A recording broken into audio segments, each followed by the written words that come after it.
zdążyć i sprawić, by potrafić się tym cieszyć.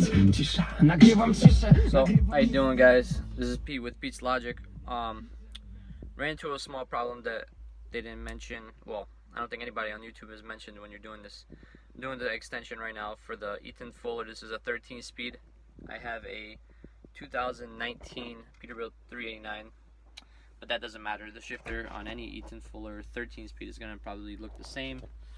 As you can see, I got the shift boot disconnected. I'm gonna give you a few tips that will help me out.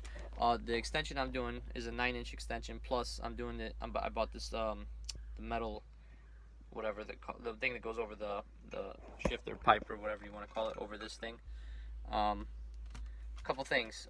I cut mine because when I first bought it, it was too long. They gave me the wrong size for a 3-inch extension, so it didn't fit. So I cut it. Don't cut it. When you're doing this, don't cut it because it's unnecessary. Just buy a longer extension for it, or just make sure you get the right size. That's important. But the main things you will need before you even start this is obviously get the extra airline hose. These are extenders already. Get quick release. You can get these at Peterbilt dealerships, but you get the quick release. Basically female to female. Whatever, where the airlines go into. I don't know what they're called. It's an airline. Female to female, so you could fit two of them in. You push them in and they lock in place. Anyway, quick tip, because I just realized for this, when you're doing this and you put the airline extension in, if you're doing the pipe one, which is with this chrome thing that's going to go over this, you cannot have these quick extensions on the bar itself, on the shifter itself, because it's too wide. I just tried it, tried my best, even with the tape. I took off some tape, still won't fit on it. So what I'm gonna have to do is, luckily I got more airline. What I'm gonna have to do is basically move this extension, push it down into the underneath the shift boot, and basically it's gonna go so far down that it's gonna be underneath the bracket that holds this, in one place. At the bottom of it, it's gonna be past that just a little bit. Hopefully I could do that and somehow push down the rest of this airline, underneath the extension. Hopefully I could put that down in there, and it hopefully doesn't, I don't know, hopefully there's not too much over the shifter that it's wrapped up or whatever. Because I don't want to cut the line under there, because that's the stock line. I want to do minimal when it comes to cutting into the stock line. I could do it, of course. I could cut into the stock line, but I'd rather not. Keep it factory, just in case somebody wants to change it back to normal for whatever reason, or even if I wanted to do that. Anyway, so basically the quick release extensions. If you're doing just this bar the way it is, and you're just extending and you like the way this looks, and then you just tape the whole thing, you could do that, no problem. I personally already bought this, so I figured might as well go all the way. I got that piece. I got this this chrome piece that goes basically right underneath the shifter knob or whatever. So I'm gonna do that, somehow make it work. I'm gonna try to take a video of it. Another quick tip, which I will mention, when you're, because if you never did this, then this would be good to know. So when you're removing this boot from the plastic, you're gonna notice that they're gonna be kind of stuck together basically. So this plastic piece, there's a metal piece underneath it that it's like the bracket that goes under this rubber. When you're removing it, it feels like it's really tight in there. When you remove the whole thing, it's gonna be together. If you want to separate these two, basically it's not stuck by glue or anything. It's just the boot's holding it in. So if you squeeze this boot rubber into this plastic, it's gonna disconnect from the metal piece underneath. When you want to put it all back together, you put the metal part underneath. You put that underneath the rubber, the rubber floor or whatever. And then this just sits over it. You squeeze the boot up basically over it, so it's nice and tight on there. Then you screw it in. You screw it back in. Yeah. So that's something I wish I knew that wasn't mentioned in previous videos on YouTube. So yeah, at the end, or when I push this line back in after I do the extension, the new extension line that I have to do it one more time. I'm gonna take another video of that. How it looks underneath the boot, how I wrapped it up, if it's nice, if it works good. I'm probably gonna have to do a loop or two, and then tape it, or just zip tie it or something, and then the rest of the line up the shifter, whatever you want to call it, bar, will be just extension line, and it will go all the way up to the shifter knob, whatever. Anyway, I'm gonna do that. I'm gonna take another video of how it looks underneath the boot, hopefully, and then the final product of what I did, and then I'll post that on YouTube. I'll put it together and post it on YouTube for you guys. Hopefully that helps. And I will also I'll make a little video about the knob itself, because that's a little bit complicated, but I figured it out. It's not too hard. Just make sure you don't lose the ball and the springs and whatever, and then I'll tell you how to do the rest in the next video. Thanks. Okay guys, quick update in the video. So what I figured out is, with this metal bar, is that if I have them side to side like this, you know, even, if I want to make it even, you know, each side, so then that make sure the pipe is, you know, dead center on the top.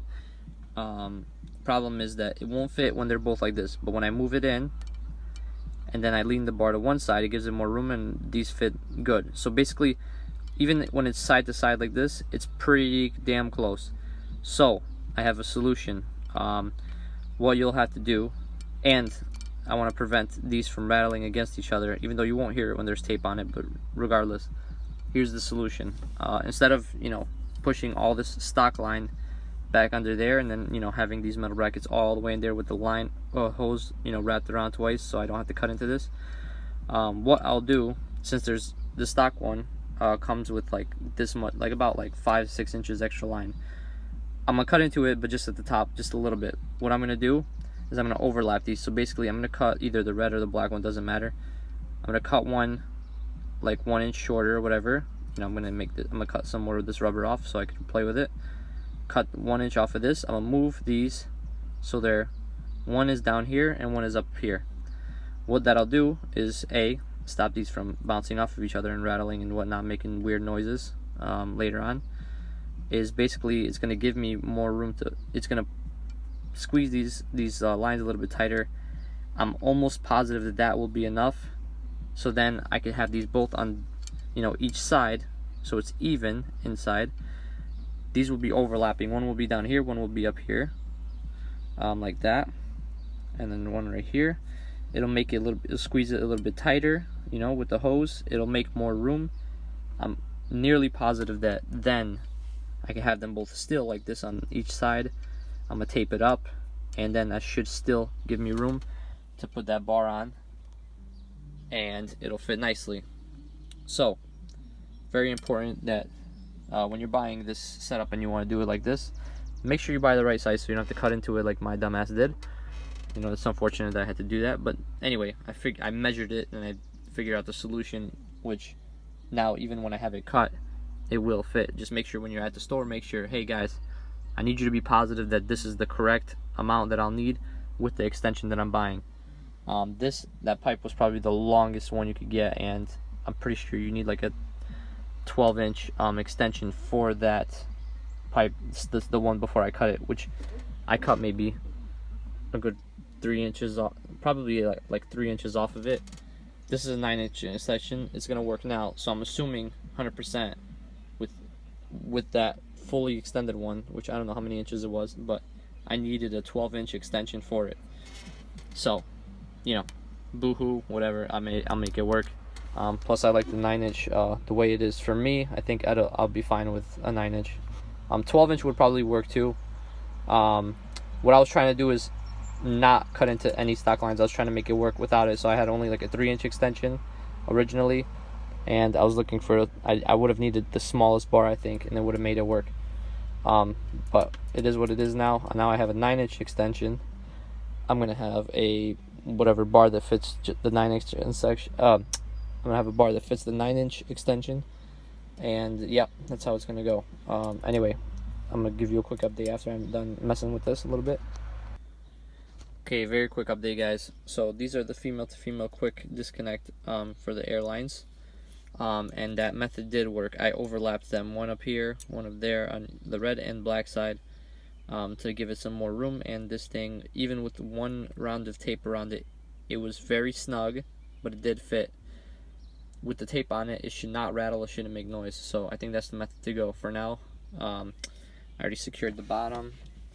As you can tell, I did not have to roll any of the air line up in there. I basically just used stock line with an extension, overlapped the brackets, the connectors, and it worked fine. Hopefully this plastic piece holds up. I tightened it, fits good. Oh yeah, I did cut this. You don't have to cut your boot.